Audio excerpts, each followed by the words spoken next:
Imagine, don't be afraid, just imagine that God told you right now that by 12 midnight today, that Joshua Saleman, by 11:55 you are going home. Question: I know you have investments around the world. I know you have all kinds of things. I know you plan to travel next week, but what will become your point of focus? With that knowledge, just one information was passed to you, that you have 3 more hours in this life, and that's it. 3 more hours. Wrap up whatever you have to do. You have 3 hours. No prayer will change it. 3 hours. You are not sick, and it's not going to be accident. It will not be anything. Once it's time, God knows the many ways he will pick you so that you don't fear, but you just have 3 hours. Think for a moment. What are you going to do? You may think of your businesses, you may think of your investments, you may think of your certificates, you may think of your wife, you may think of your husband, you may think of your parents, you may think of your children, you may think of your future and your goals, your plans, your house under construction. You may think of the person owing you and the police case that is still pending. You will think of all of these things, and yet you will be surprised that none of them at that point will be able to bring you satisfaction. There is only one thing you will be looking for at that point. When you stand with the consciousness that I have only 3 hours to live in this life, there is only one thing you will look for. It is called peace. 3 hours to end your life, and yet it is not another degree you want. It is not another political office you want. 3 hours. It is timing. By now it will be less than the 3 hours. It is not whether you like it or not. Non-negotiable. 3 hours. Then you will now have the wisdom to look for what you would have spent your entire life really looking for. The thing you are looking for at the point of death is what you should find first in your life and have the privilege of enjoying it. How come you only find it when you are hours to the end of your life, whereas that is really what you need even from the start of your life? And can you imagine that it is available even before you find any of these things? That you can have it without a car, you can have it without a child, you can have it without a church, and yet we ignore it.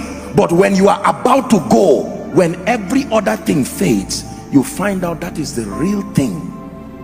I know you may not see the wisdom in what I'm teaching you today. I'm not saying you will die, but I'm giving you wisdom that is greater than investments. Wisdom. Can I tell you this? It is a waste of time to suspend your pursuit for peace until you find a house. It is a waste of time to suspend your pursuit for peace until you have children. It is a waste of time to suspend your pursuit for peace until you have money.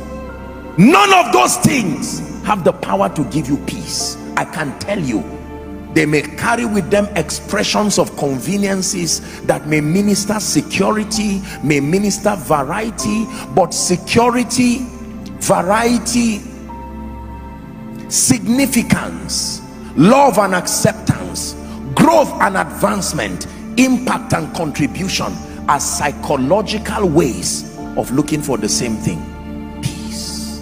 Jesus said, I've given it to you. I don't give you when you finish your degree. I don't give you when you finish your master's. I don't give you when you finish your PhD. I don't give you when you become a professor. I don't give you when you are 60 years. Right where you are, before you even start your journey, you can carry the peace of God. When you find a house, it's just an added advantage, but peace is there. Even if the house goes, your peace remains. As God grants you children, you are celebrating the children and dancing, but not without your peace. Can I tell you, no matter what you lose, you did not lose if what you have left is peace. But no matter what you gain, hear me, you really lost if you lost your peace on the way. Many of you start with that gift of peace, you throw it away to look for a wife, you throw it away to look for a husband, you throw it away to look for a job, you throw it away to look for ministry increase. At the end of it, watch what you have: children, a name, a private jet, money in your account in various currencies, a political position, titles, qualifications, no peace. Where did you keep it? And you find out that you left it in 1980. You threw it when you began your journey looking for other things, and at the end of your life you will say, house, give me fulfillment, and house says, not my assignment. Degree, give me fulfillment, it is not my assignment. All of them will say, my assignment is only to give you success. Once we help you to become successful, our mission is finished in your life. What then gives me fulfillment? Peace. Hear me. The only thing that can give you fulfillment in your life is the peace that comes with knowing that you have lived your life effectively, serving the purposes of God and being a blessing to humanity.